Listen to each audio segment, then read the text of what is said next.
Lotura ionikoa duen KBr molekularen osaketa ulertzeko oso aldenduta dauden potasio eta bromo atomo neutroekin hasiko gara. Bueno, orduan gure hasierako puntua, da daukagu bi atomo, potasio eta bromo atomoak. Eta biak daude oso aldenduta, horrek esan edu bien arteko elkarrekintzarik ez ditugula.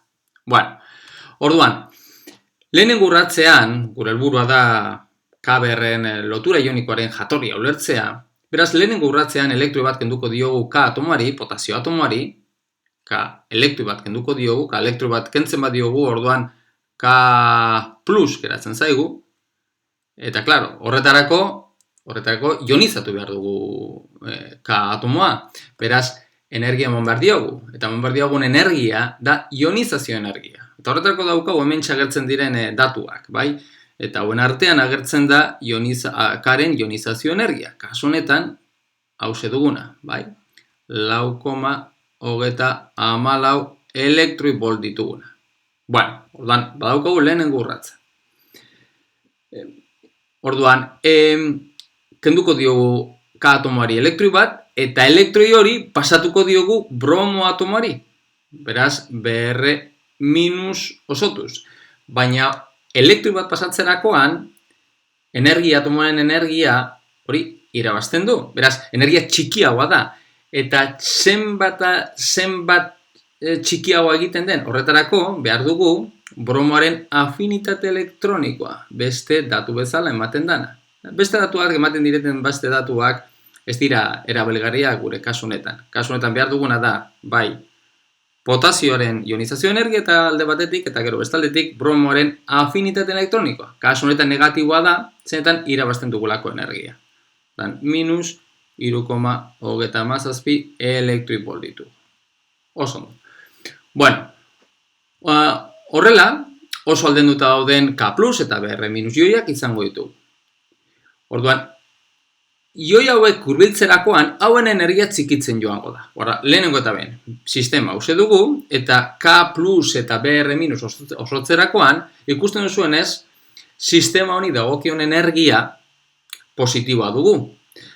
Bi hauen batura egiten badugu, sistema honi ateratzen zaigun bi hauen batura egiterakoan, ateratzen zaigun energia da 0,17 elektroi volt. Horrek zesan nahi du, bi ioiek osotzeko energia behar dugulako. Sistema honek duen energia, atomo neutroak duen energia, baino handiago dugulako. Baina hortxe ez da amaitzen dana. Kasu honetan, bai ioiak eta atomoak oso aldenduta daude. Ioi hauek hurbiltzerakoan esan dugun bezala, hauen energia txikitzen joango da. Hauen energia potentzial kulonbiarra txikitzen joango delako. Klaro, bi hauen karga diferentea denez, orduan energia potentzial kulonbiarra negatibo izango dalako, eta distantzia txikitzerakoan, orduan energia hori horren ekarpena negatiboagoa egiten joango dalako. Gian hori ulertzeko ondo legoke alako grafiko simple bat egitea, grafiko horretan jarriko dugu alde batetik energia, sistemaren energia, eta egingo dugu distantziaren funtzioan, X bezala izendatuko duguna. Orduan, bi ioioi dagozkien energia hause duguna, beraz oso aldenduta daudenean, hauen energia jarriko dugu 0, hementxe dugula, bai? Jarriko dugu maila horretan daudela. Hau da, 0,17 elektroi volt ioiek daukaten energia oso aldenduta daudenean. Hori bai, hurbiltzerakoan, hortaz gain izango dugu baita energia kulonbiarra. Eta ateratzen zaigun, aterako litzaiguken grafikoa horrelako gauza bat izango litzateke. Eta egongo da distantziaren bat, distantzia hori, deituko diogu distantzia horri, non ioien energia, atomoaren energia berdina izango duguna. Atomoaren energia 0 mailan dugu. Hemen txagertzen diren joien energia kalkulatzerakoan, atomoarekiko eman beharreko energia, ionizazio energia eta afinitate elektronikoiek beti atomoarekiko neurtuta ditugu. Orduan, esaten dugunean, joien energia 0,17 elektroi voltekoa direla, hori beti da atomoen energiarekiko, da atomoen energia 0 bezala kontsideratuta. Orduan, distantzia batean, non ioien energia 0 izango dugula. Beraz, D hori distantzia kalkulatzeko, kasu honetan eskatzen digutena da distantzia hori, hemetxak hartzen den bezala, zein distantzietan bi joiak osotzen duten energia oso urrun dauden K eta BR atomo neutroen energian berdin izango da, beraz, eskatzen digutena da, zein den distantzia hori.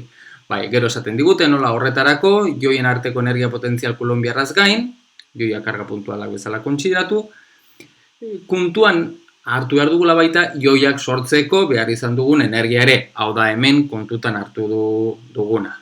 Orduan, nola kalkulatzen dugu distantzia hori? Horretarako kontutan hartu behar dugu zein den joiek daukaten energia eta energia hori 0 egin behar dugu. Zein da joie daukaten energia? Joien energia da hasieran oso urrun egon daukaten energia, kasu honetan 0,87 elektroivolt, eta hortaz bain, ja D distantzia batean egondak, kontutan hartu behar dugu ere, zein den energia potentzial kulonbiarra.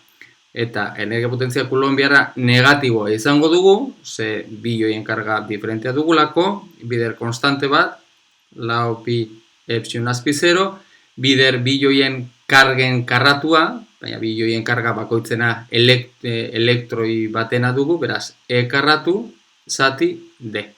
Eta hori berdin 0 egin behar dugu. Beraz, hau da ebatzi beharreko ekuazioa hemetik D horren balioa ateratzeko. Hori bai, kontuz, aztertu behar dugu hementxe dagoen ekuazioa, ekuazio hauek jarri behar dugu, hementxe unitate egokia, jarri behar ditugu, eta bar, eta unitate diferentetan egon daitezke guk ezagutzen ditugun konstante hauen balioak, eta hementxe ditugun unitateak, adibidez hementxe ditugu elektroivoltak. Beraz, nire aholkoa dana sistema berdinera pasatzea, eta nire ustez egokiena dana da nazioarteko sistemara pasatzea. Horretarako, elektroivoltak leheneko eta behin joulitara pasatu behar ditugu, eta horretarako egin behar dugu bider 1,6, bider 10⁻⁻⁷ joule elektroivolt bakoitzeko. Hori alde batetik. Gero bestaldetik daukagu epsilon azpi 0, horren balioa ere, jakin behar dugu zein den. Horren balioa da, 8,85 bider 10⁻⁻² kulon karratu, zati, newton, metro karratu. Gero bestaldetik, hementxe daukagu baita, elektroi baten karga ere, jakin behar dugu zein den. Elektroi baten karga dugu minus 1,6 bider 10⁻⁻⁷ kulon. Eta guzti hause izan da, ja hemetik atera dezakegu zein den daukagun deren balioa. Hemetik askatzen badugu deren balioa, baterako guritzeguken balioa da gutxi gora bera 14 Armstrong dugu. Beraz, horrela aterako genuken zein den bi joien arteko distantzia atomoen neutroen energia berdina izateko. Eta horrek esan nahi du, distantzia hori baino txikiagoa deneko energia, joie daukaten energia, atomo neutroa daukatena baino txikiagoa dela. Beraz, distantzia horretatik aurrera, egonkorragoa dugu joiak izatea, atomo neutroak izatea baino. Beraz, erra honetan ulertu egin dezakegu nola, joiaren forman egonda, bi atomo hauek nahiago dutela elkarrekin hurbil egotea, atomo neutroak egotea baino. Beraz, era horretan ulertu egin dezakegu zein den molekula honek duen lotura ionikoaren jatorria, nolabait. Distantzia hause ere ez da molekula honek duen oreka distantzia.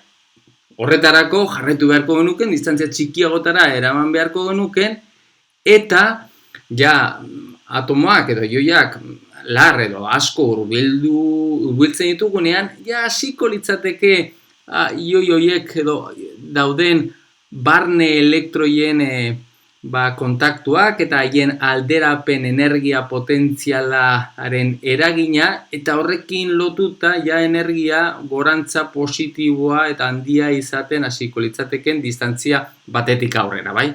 Eta era horretan, osotuko genuken energiaren irudi honek ja izango lukeen halako minimo bat.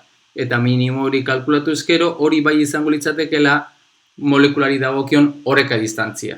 Zer esanik ez, oreka distantzia hori D baino txikiago izan beharko dugu. Eta izatez tauletan begiratzen baduzue, oreka distantziaren balioa 2,82 Armstrongekoa dugu, askoz ere txikiagoa dugu. Eta hori bai, oreka distantzia hori ateratzea, pixka zailagoa da, esan dugun bezala bai, barne elektroiaren alderapen energia eta hori kontutan hartu behar dugulako. Gure kasuan, bakarrik izango eskatu digutena da, D hori ateratzea, eta horretan behaz, lehenengo urratza bezala, ulertzeko zein den molekula honek duen lotura ionikoaren jatorria.